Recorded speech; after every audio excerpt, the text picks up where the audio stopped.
નમસ્કાર દર્શક મિત્રો, તમે જોઈ રહ્યા છો Vadodara today news.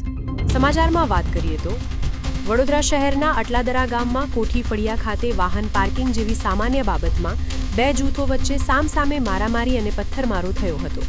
Atladara police station વિસ્તારમાં ગઈકાલે બપોરના સમયે બુલેટ મોટરસાયકલ રસ્તામાં પાર્ક કરેલું હોવાથી ઇકો ગાડી અંદર લઈ જવા માટે જોરજોરથી હોર્ન મારવાને કારણે બોલાચાલી થઈ હતી અને ત્યારબાદ મામલો બીચક્યો હતો.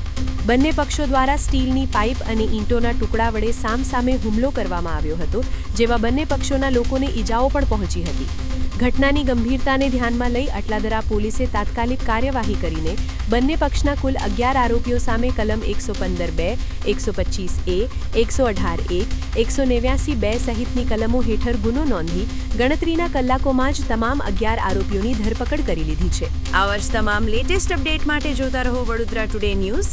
નવું વર્ષ એટલે કે વિક્રમ સંવત 2082ના શરૂઆતથી વડોદરા ટુડે ન્યૂઝ ચેનલના ગુજરાત રાજ્યના તમામ શહેરના, તાલુકા, જિલ્લાના દર્શક મિત્રોને ખાસ વિનંતી કે અમારા વડોદરા ટુડે ન્યૂઝના તમામ સમાચાર જોવા માટે હવે અમારા ફેસબુક, યુટ્યુબ, ઇન્સ્ટાગ્રામના પેજને લાઇક કરો, શેર કરો, સબસ્ક્રાઇબ કરો અને કોઈપણ સમાચાર અને જાહેરાત અને તમારા વિસ્તારમાં કોઈપણ જાતની ગેરકાયદેસર પ્રવૃત્તિઓ ચાલતી હોય અને ભ્રષ્ટાચારની પોલ ખોલવી હોય તો અમારા વોટ્સએપ નંબર 9687328624 અથવા તો 9687906224 પર સંપર્ક કરવા વિનંતી.